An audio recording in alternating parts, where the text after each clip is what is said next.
cars are building themselves. Well, nearly. The Geely Zeekr factory in Ningbo is highly automated. One of the high-performance electric vehicles produced here, the Polestar 4, is destined for the streets of Britain. Human beings are still needed to monitor production.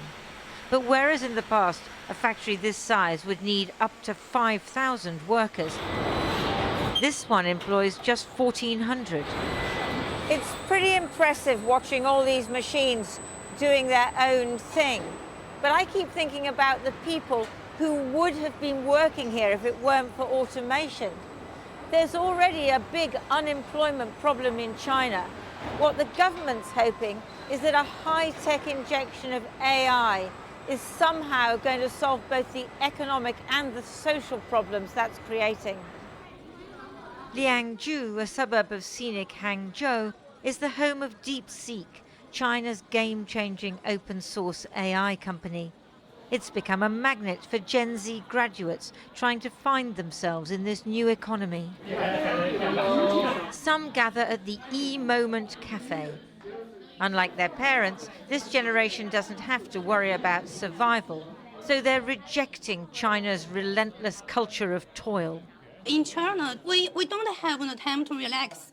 Many Chinese students, for example, me, I graduated from the Fudan University, a very top university in China. But we just, after graduate, I work. Depression is an issue. Some drop out, tang ping, lie flat as it's called. Some people said they want to tang ping, it's because they want to escape. And they don't want to face it, because if you face it, it will take risk, and it will also like a depression or like not happy. Our individual thinking. So what's the answer? This is my second me. An AI-enabled app, of course. Hi there, I'm We're building a product called Second Me, which essentially aims to help people create their digital identity using AI. I enjoy traveling, savoring good food, and contemplating philosophical questions to maintain inner peace. And my second me can, for example, mesh or mingle with Chris' second me, and we would find common ideas. Okay. Felix Lau demonstrates his new AI social network app, in which you create a digital twin to connect with kindred digital souls. He and his friends meet to discuss ideas, just as he used to do when he lived in Silicon Valley. When we come back to Hangzhou, we just feel like there's a younger generation of Chinese people, and there is AI wave, which actually enables everyone to build and create way more efficient, and makes everyone way more powerful than ever before. So we just want to have a gathering like Silicon Valley vibe here. Silicon Valley has a reputation for being very male-dominated. What about here? I think people here don't like to put a lot of label on the real person. They focus more on what the person do or what the person make, rather than who the person is. You can know more about your consumer. Their consumer behavior, what they've bought. Maybe Alan's AI app to connect producers and potential consumers will become a successful startup, like Hangzhou's Little Dragons that have become famous across China. To wake up the AI assistant, please say, "Hi, Rocket." Hi, Rocket. One little dragon, Rocket, is making AI-enabled glasses. This is one of my collection. The CEO loves his collection of old computers. This is my computer when I was in junior high school. Was it? He's another tech entrepreneur who returned to China from the US and has subsequently received government backing. You got make sure the AI is always on and always be with you. So the glasses is naturally on your face. So that's the best platform for the AI. The things that surprised me that there are many people using our product in Africa. The map shows where people are using the glasses. But going global might be difficult, especially in the US, where a company with Chinese government support would be seen as suspect. Glasses?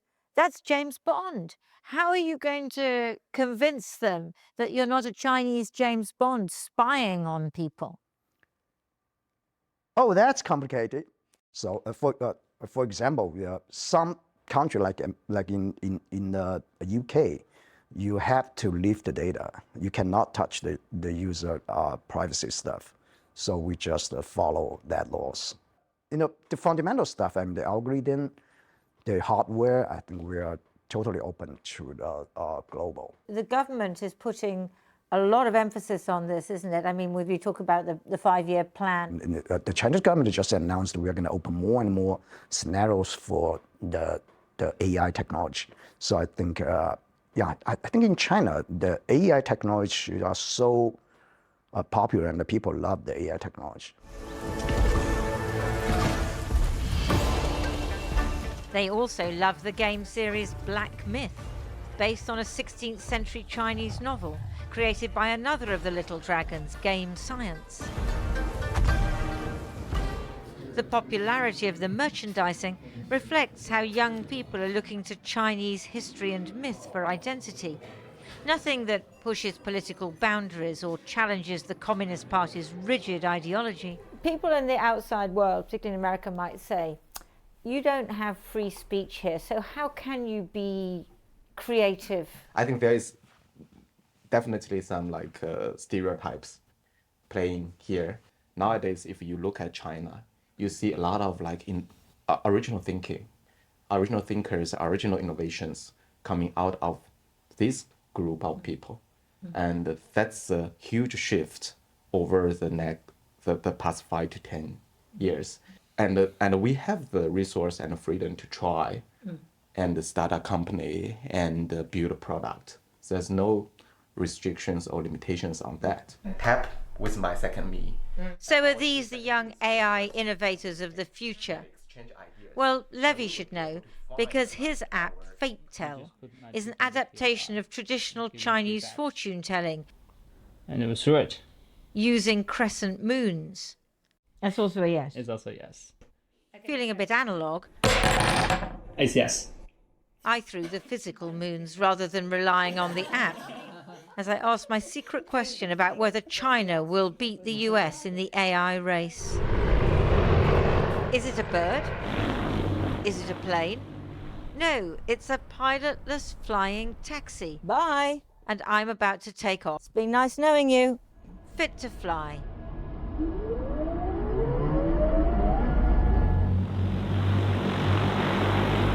We have liftoff.